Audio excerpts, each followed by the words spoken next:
Well folks, before we start this video on paints, I want to go ahead and show you just how fast this new French La Fesse Fantastique, and I know I'm not pronouncing that correctly because I don't speak French, but let's just see how fast this sucker can go. And I've seen on Reddit a post with a screenshot that a gentleman had it up to 59.8 knots, and I think this thing can actually break 60 if all the circumstances are perfect. So I am running a speed flag, and right now we have it going straight, and I'm watching. Right now it's 45.6 knots. I think 45.8 is where it'll go to with a speed flag, and it's just a full blast, just going in a straight line. So now we have the Miyoko up, and I realized, oh no, I was paying too much attention to the speed and I drove too close, and now I'm gonna have to fight. Now if you notice, there's that new legendary perk, give me speed. I'm too close to something, it's going to speed me up. Now if you notice, I'm already twisting and turning, and I'm still holding 48.9, 49, 49.2. Now I hit my speed boost, 52, 53, 54, 55, 56. This is insanity. So now I'm turning and slowing, and now that he's dead, the legendary perk drops off. So I'm slowing back down at this point. But you can see I could have gone faster had I stayed straight and had he stayed within range of me. So this ship does have the potential to get up to, I'm assuming, right at 60 knots. And in case you're wondering, that is nearly 70 miles an hour on water. That is just ungodly speeds on water. Now I'm going to be giving you a video replay of this. I have a good one in the stores. A viewer sent me one in. He got 225,000 damage in it already, and I will be putting it up within the week or so. I've got to get to one other video first, but this is kind of relevant at the moment. So I'm going to come back and take another pass at the Bismarck. I've got the torpedo launcher ready on this side. Now the second torpedo set's ready. Fire it off, and I will end up getting too close again. So I'm at 45 knots. I'm spotted. I'm turning out. Now I'm in range, and watch the speed. There it goes again. 45, 49, 50, 51, 52, 53. This is unreal how fast this can go. So I'm definitely going to be running steering gear mods on this. And now let's talk about paint. So with this update, we have a new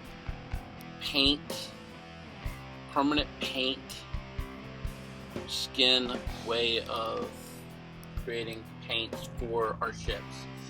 And this is the diagram that's on the Discord and Reddit and Twitter and Facebook. And this is the explanation we got. So I wasn't exactly sure how this went. When you look and read this post, this is the actual post from the patch notes. And I've read through them several times. I read through the patch notes extensively and break everything down for my friends to understand. And sometimes I miss a few things, and I did this time, but not with the paint. It's just not clear. So I needed to figure this out, and I figured other people needed to figure this out. My friends didn't understand it until I sat down and messed with it today. So let's take a look at the way the paints break down and how they become permanent on a ship. First, let's look at the two kinds of paints. You got the simple paints and the better paints. Simple paints are type 1, type 2, type 3, and the hunter camo. They do less spotting and less dispersion values. Then you have type 4, and then all the Halloween, the shadow camo, the 2 Christmas camos, the blue and the red. And if you notice, they do negative 4.5 on both sea detectability and incoming fire. You also have the victory camo for the Russians ships that came out. You also have the red, white, and blue for the American ships that came out. You also have the revolutionary for the French ships. And then the Faith Protector for the Warhammer. The Annihilator for the other Warhammer. And then this new one that we have for the Italian. So the first thing is on the weaker camos, which I'm demonstrating here with the Hunter camo, that if you break down 25 camos and you hold and convert 25 camos, that will become a permanent camo of the weakest kind. So I'm going to go ahead and demonstrate on my Z23.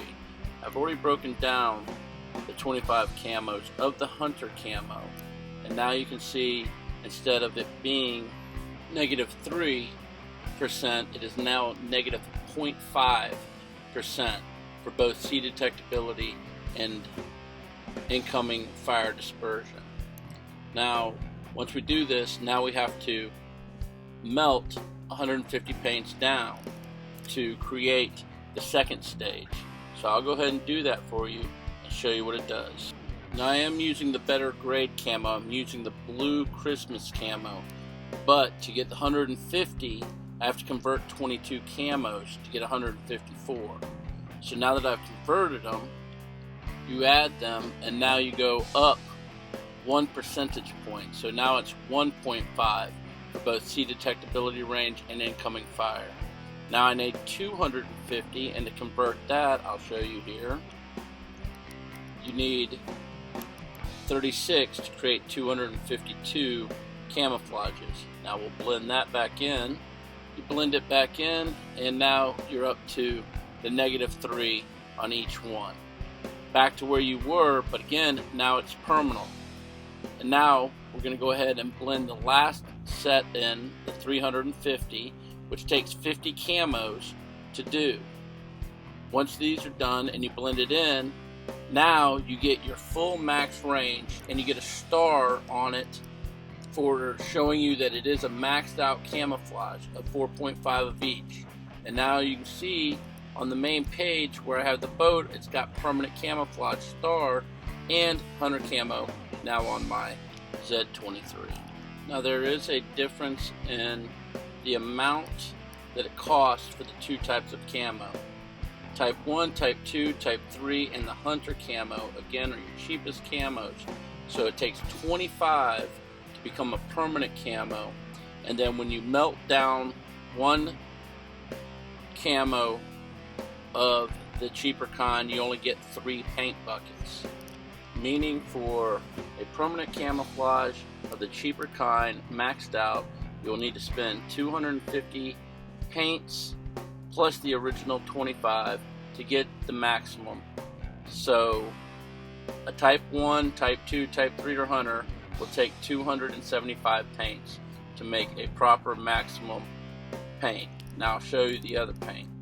Now the Type 4 and any other premium paint that has the 4.5 for each one will take half as much and give you twice as much on the melting. So it only takes 12 instead of 25 to make it permanent, and then it only takes 1 meltdown to give you 7 instead of 3, meaning so it'll end up taking you 108 paints to make the 750 you need. I know you see 107 on page, but I didn't go to 750. So with the original 12 for the premium camo, it'll take you 120 to make a permanent camouflage. There's good aspects and bad aspects to this. Good aspect is if they enter a camouflage that you happen to like, which I'm demonstrating here with the one ship, then you can make it a permanent camo if it looks good and you want it, and you can upgrade it. But the bad aspect is that it's going to cost you between 120 and 275 paints to make one ship permanently whatever you want it to be. And to me, that's going to be a trade-off on what you do it on. Unfortunately, a bad part of this is that it costs the same at tier 1 as it does at tier 7. And once you do this, it's permanent to that ship. You can't move it, and it's permanent to that ship. So at tier 7, at the end game, absolutely, it's probably going to be worth it. But are you going to play a ship 100 times to get the value out of it rather than go through individually? That's up to you to decide. For me, I don't know. Here's something else that you might want to look at. This was the first ship I did it with. And I went ahead and was testing it out on this, and I didn't get all the screenshots. But then I realized there's a standard camo coming for it. By the time I blended the first 25, now I'm stuck with this paint, and in the future they're going to add the standard premium camo skin. Now it's going to work the same way, because this is what I did on my tier 5 Italian ship. You have to get the skin, and then you're going to have to blend paints to level it up. It's up to you whether you think it's going to be worth this. Something else I want to discuss that I saw on Reddit is that they've reduced the price of the camouflages in the store. So here's the Leander camo, which I believe was 5,000 before. I earned it during the missions, and I don't know what it was, but I do know that the others for the Germans are 5,000. But now if you look and you buy it now, if you purchase this, if you look over there, it's going to give you 75 paint cans if you already own it. So if you want to purchase this, and you want to purchase the camo and get it all the way leveled up, and you need the 750 paint cans, you'd have to buy the original skin right here for 750, and then purchase 10 more to get the 750 cans. So you have to buy 11 times 750, which is 8,250 gold. So they've made it almost over 50% more expensive if you try to purchase the paint skins through the store by just purchasing it and then purchasing again and then purchasing it again and then purchasing it again. Needless to say, I'm not going to be a fan of that.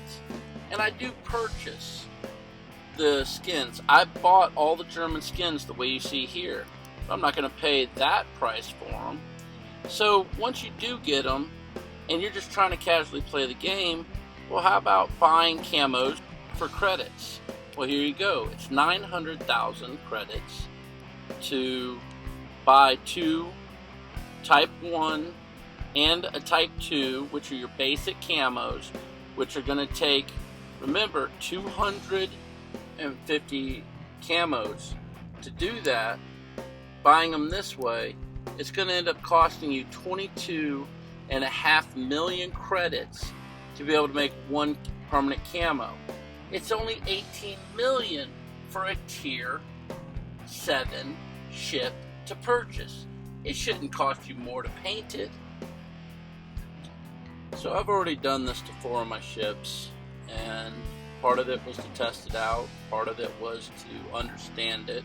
I did it to this ship, I did it to my Fletcher, I did it to my Z-23, and I did it to my tier 5 Italian cruiser because I wanted to see how everything worked out. So I did this so I could understand it, and I know that my friends were curious, and it's not nearly as bad as just the way you read it, the way it looks on Discord, Twitter, on the patch notes. It looked like it was going to take 750 camos to do this. It's not. It's going to be 250 of one style to make it all the way up, and 120 of the other style to make it all the way up. So ultimately it's up to you, of course, on whether you think it's worth it or not. Tier 7, yes, but I would wait also to make sure that they don't have a camouflage coming out to earn, to work on. And they also said in the patch notes that in the future that premium ships may come this way, in the future. So I don't know if that means you're going to purchase a premium ship for 15,000, like the Scharnhorst, and then you're going to have to level up the camouflage. If that's the case, man, paints need to come a lot faster and harder. I've got over 2,000 paints. Doing the math, I could do about 27 ships. That's not my whole fleet. That's not even everything I'd want to have done in my fleet. Yeah, that's my tier 7s and most of my tier 6s. But I play from tier 4, 5, 6, 7, and legendary. Plus, we still have the legendaries. Now, they have the fancier skin already ready to come into the game. But when are they going to add that? I'm not going to put a camo on there now. I already know that they're coming in. So look through your camos and be sure of what there's possibly to come. Well, I hope this helped you out. I know it helped me out. I know this was long-winded, but honestly, I think that people, from what I was reading and from what I was hearing, this was confusing, and all I ever got back from what I saw being posted from Wargaming was, read the patch notes. Patch notes were confusing to me, and I read the patch notes every time. I watch their stream every time. I try to break everything down in the game so I understand it. So I thank you for joining me. I hope to see you on the next one. Bye.